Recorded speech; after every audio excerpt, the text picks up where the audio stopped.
నమస్తే ఫ్రెండ్స్, నేను మీ Muthya. Back to smart Muthu's kitchen. మన సమ్మర్ వచ్చేసింది కదా. సో మన సమ్మర్ లో మొట్టమొదటిగా మనం పెట్టే పచ్చడి అందరి ఫేవరెట్ పచ్చడి ఆవకాయ పచ్చడి. కొత్త ఆవకాయ పచ్చడి పెట్టుకోకపోతే ఎలా చెప్పండి. ఈ వీడియోలో మొదటిసారి ఆవకాయ పచ్చడి పెడుతున్నా సరే, సో పర్ఫెక్ట్ కొలతలు అయితే మనం చూపించబోతున్నాం. సో ఈ కొలతలు ఫాలో అయ్యి మీరు ఆవకాయ పచ్చడి పెట్టారనుకోండి, ఫస్ట్ టైం పెట్టినా కూడా చాలా రుచిగా పర్ఫెక్ట్ గా అయితే మీరు ఆవకాయ పచ్చడి హ్యాపీగా పెట్టుకోవచ్చు అనమాట. రెసిపీలో మన అమ్మమ్మలు అండ్ మన అమ్మలు మన నాన్నమ్మలు పెట్టే రెసిపీ అండ్ టిప్స్ కొలతలు ఫాలో అవుతూ మనమైతే ఈ రెసిపీ ఈ రోజు చేసేద్దాం. సో ఇంకా లేట్ చేయకుండా రెసిపీలోకి వెళ్ళిపోదామా. మరి లెట్ స్టార్ట్. ఈరోజు మనం చేయబోయేది 1 కేజీ ఆవకాయ పచ్చడికి మనం పర్ఫెక్ట్ కొలతలతో చూపించబోతున్నాం. మీరు దాన్ని బట్టి మీ క్వాంటిటీ ఎంత అయితే ఉంటుందో అంత అడ్జస్ట్ చేసుకోవాలన్నమాట. కేజీ కొలతలు మామిడికాయ ముక్కలు కట్ చేసిన తర్వాత ముక్కలు 1 కేజీ ఉన్నాయన్నమాట. ఈ కొలత మీరు ఫాలో అయిపోండి. ఇక్కడ వీడియో క్లిప్ లో చూపిస్తున్న విధంగా మామిడికాయలు ఇలా ఫ్రెష్ గా ఉండాలి. నేనైతే 4 మామిడికాయలు తీసుకున్నాను. మామిడికాయలు బాగా శుభ్రం చేసి తేమ లేకుండా మనకి పొడి క్లాత్ తో తుడిచి ఒక 10 నుంచి 20 నిమిషాల వరకు ఆరబెట్టాలి. ఆరిన మామిడికాయల్ని టెంకు తీసేసి ఇలా ముక్కలు ఈ సైజు లో కట్ చేసుకోవాలన్నమాట. మామిడికాయ ముక్కలు ఈ సైజు లో ఉంటే మనకి ముక్క బాగా ఊరుతుంది, మన పచ్చడికి కారాలు బాగా పడతాయి అన్నమాట. ఈ సైజు లో ముక్కని కట్ చేసుకున్న తర్వాత ఒక 20 నిమిషాల వరకు ఫ్యాన్ గాలికి ఆరబెట్టండి ఈ ముక్కల్ని. మరి గ్రామ్స్ లో కాకుండా గ్లాస్ కొలతలో మనం ఫాలో అవుదాము, సో దట్ అందరికి ఈజీగా ఉంటది అనమాట. తీసుకున్న గ్లాసు కింద నుంచి 5 వరకు సమానంగా ఒకే సైజు లో ఉండే గ్లాస్ తీసుకుంటే బెటర్ అనమాట. తీసుకునే ముక్కలు ఇలా నిండుగా తీసుకోవాలి. సో ఒక గిన్నెలోకి అయితే మనం కొలుచుకుందాం. ఇవి నాకు ఆల్మోస్ట్ 7 వచ్చాయి అనమాట. ఈ గ్లాస్ తో 7 గ్లాసెస్ ఆఫ్ మామిడికాయ ముక్కలు వచ్చాయి అనమాట. ఇప్పుడైతే ఈ 7 గ్లాసుల మామిడికాయ ముక్కల్ని ఒక వెడల్పాటి గిన్నెలోకి తీసుకుందాం. మనకి కలపడానికి ఈజీగా ఉంటది కదా. ఆ మామిడికాయ ముక్కల్ని ఒక గిన్నెలోకి తీసుకున్నాక 2 టేబుల్ స్పూన్ ఆఫ్ పసుపు తీసుకోవాలి. మనం తీసుకునేది యాక్చువల్ గా నువ్వుల నూనె అయితే బాగుంటదండి. సో నేను ఇక్కడైతే కోల్డ్ ప్రెస్ నువ్వుల నూనె తీసుకుంటున్నాను అనమాట. ఇది అవైలబుల్ లో ఉంటే అది వాడుకోవచ్చు, కాకపోతే ఇది తీసుకుంటే కొంచెం బాగుంటది అనమాట. ఇప్పుడు సేమ్ మనం మామిడికాయ ముక్కలు తీసుకున్న గ్లాస్ తోనే అన్ని కొలుచుకోవాలండి. సో ఇప్పుడు అదే గ్లాస్ తో నేను ఒక గ్లాస్ ఫుల్ గ్లాస్ అయితే చల్లార్చిన నువ్వుల నూనె పోస్తున్నాను అనమాట. ఈ నువ్వుల నూనె పసుపు వేసుకున్న తర్వాత ఈ పసుపు ఈ నూనె బాగా మనకి ముక్కలకి బాగా పట్టేలాగా 5 నుంచి 10 నిమిషాల వరకు అయితే బాగా కలుపుకోవాలన్నమాట. ఇలాగా కలుపుకున్న తర్వాత ఇప్పుడు మనం ఉప్పు కారాలు మెజర్మెంట్ ఎలా తీసుకోవాలో చూసేద్దాం. ఇప్పుడు ముందుగా అయితే మనం కారం తీసుకుందాం. మనం ఏ గ్లాస్ తో అయితే కొలుచుకున్నామో మామిడికాయ ముక్కల్ని అదే గ్లాస్ తో ఒక ఫుల్ గ్లాసు ఇలా వీడియో క్లిప్ లో చూపిస్తున్న విధంగా ఒక గ్లాస్ అయితే కారం తీసుకోవాలి. ఇది ఊరగాయలకి వాడే కారం సెపరేట్ గా ఉంటదండి. అది వాడితే ఇంకా బెటర్ అనమాట. సో అది లేకపోయినా మీ దగ్గర ఏది అవైలబుల్ లో ఉంటే అది వాడచ్చు. సో లేదంటే కొద్దిగా కారం ఎక్కువ మిరప్పొడి అయితే బాగుంటదని అంతే.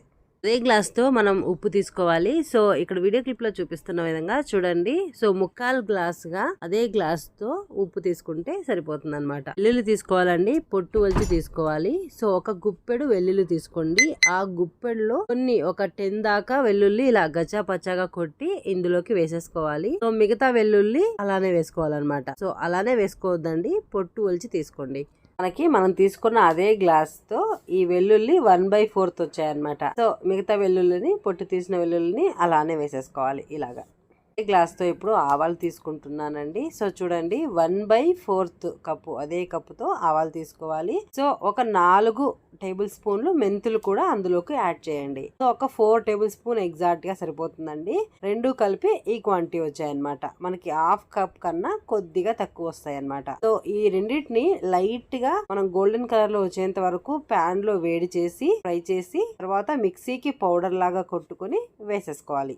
సరే మనం పౌడర్ చేసిన తర్వాత మనకి హాఫ్ కప్ కన్నా ఒక్క చిటికెడు తక్కువ వచ్చింది అనమాట అదే గ్లాస్ తో. సో ఇప్పుడు ఈ మెంతి ఆవపిండిని ఇందులోకి పోసేసి మన ఇంగ్రీడియంట్స్ ఆల్మోస్ట్ అన్ని వేసేసామండి. ఇప్పుడు వేసిన ఇంగ్రీడియంట్స్ మొత్తం చక్కగా కలిసేలాగా ఒక్కసారి ఇలా చేతితో కానీ గరిటతో కానీ అన్ని కలిసేలాగా చక్కగా ఒక్కసారి అయితే కలిపేసుకుందాం. ఇలా చక్కగా ఒక 5 నుంచి 10 నిమిషాల వరకు కలుపుకుంటే చూడండి ఇలా చక్కగా అయితే కలిసిపోతుంది కదా. మనం ఆల్రెడీ ఒక గ్లాసు నూనె పోసాం కాబట్టి ఇలాగా మనం వేసిన కారాలు ప్రతి ముక్కకి పట్టేలాగా ఒక 10 నిమిషాలు చక్కగా ఇలా కలుపుకున్న తర్వాత ఇప్పుడు ఆయిల్ పోసుకోవాలి. సో ఆయిల్ మనం ఇంతకు ముందు ఏ గ్లాస్ తో అయితే అన్ని కొలుచుకున్నామో అదే గ్లాస్ తో కాచి చల్లార్చిన నువ్వుల నూనె అయితే ఒకటి ఫుల్ ఫుల్ గా పోస్తున్నాను అనమాట. ఇప్పుడు నూనె మనం ఫుల్ గా 2 గ్లాసులు పోసుకున్నాం. సో ఫస్ట్ లో 1 గ్లాస్ పోసి కలిపేసాం. ఇప్పుడు ఇంకొక గ్లాసు పోస్తున్నాను అనమాట. ఇప్పుడు ఆ నూనె కూడా పోసుకొని ఇప్పుడు చక్కగా ప్రతి ముక్కకి మన నూనె, మన ఈ కారాలు, ఉప్పులన్నీ కలిసేలాగా ఒక 5 నుంచి 10 నిమిషాల వరకు కలుపుకోవడం కూడా చాలా ఇంపార్టెంట్. చక్కగా ఇలా కలిపేసిన తర్వాత, కలుపుకున్న తర్వాత ఇలా ఒక ప్లాస్టిక్ డబ్బా కానీ లేదంటే జార్ కానీ ఉంటే మీ దగ్గర, సో ఇందులో మనం కలిపిన ఊరగాయనైతే మొత్తం వేసేయాలండి. వేసేసుకొని ఇలా పైన మాత్రం నూనె ఉండేలాగా చూసుకోండి. పైన ముక్క కనిపించకూడదు, నూనె ఉండాలన్నమాట. అప్పుడే మన మామిడికాయ ఎన్ని రోజులైనా చెడిపోకుండా ఫ్రెష్ గా, ముక్క మెత్తబడకుండా గట్టిగానే ఉంటదన్నమాట. ఒక ప్లాస్టిక్ జార్ లో వేసేస్తున్నాను. వేసేసి మూత పెట్టేసి రోజుల పాటు మనం కదల్చకుండా ఒక ప్లేస్ లో పెట్టేయాలండి. సో పెట్టేసిన తర్వాత 3 రోజుల తర్వాత మన ఆ ఆవకాయని తీసి బాగా తిరగ కలుపుకోవాలన్నమాట. 3 రోజుల తర్వాత చూపిస్తున్నాను చూడండి. సో మనకి నూనె పైకి తేలి చక్కగా ఊరిపోతుందండి. ఇలా నూనె పైకి తేలుతుంది అనమాట.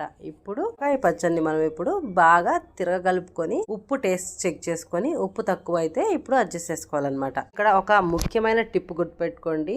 ఎప్పుడైనా పచ్చడి పైన నూనె పైకి తేలాలి. మనకి పచ్చడి అనేది సంవత్సరం పాటు బయట పెట్టినా కూడా మనకి చెడిపోకుండా ఫ్రెష్ గా ఉంటుంది. మనం ఆవకాయ పచ్చడిని ఆస్వాదించవచ్చు. ఈ కొలతలు ఫాలో అయ్యి ఆవకాయ పచ్చడి పెట్టారనుకోండి, సో చాలా టేస్టీగా ఉంటది. ఫస్ట్ టైం చేస్తున్నా కూడా పర్ఫెక్ట్ గా కుదురుతుంది. సో మీరు ఈసారి కొత్త ఆవకాయ ట్రై చేసి మీకు ఎలా కుదిరిందో కామెంట్స్ లో చెప్పడం అయితే మర్చిపోకండి. మరిన్ని ఇంట్రెస్టింగ్ రెసిపీస్ కోసం smart Muthu's kitchen YouTube channel ని షేర్ చేయడం, లైక్ చేయడం, సబ్స్క్రైబ్ చేయడం మర్చిపోకండి. Thank you so much for watching. Bye.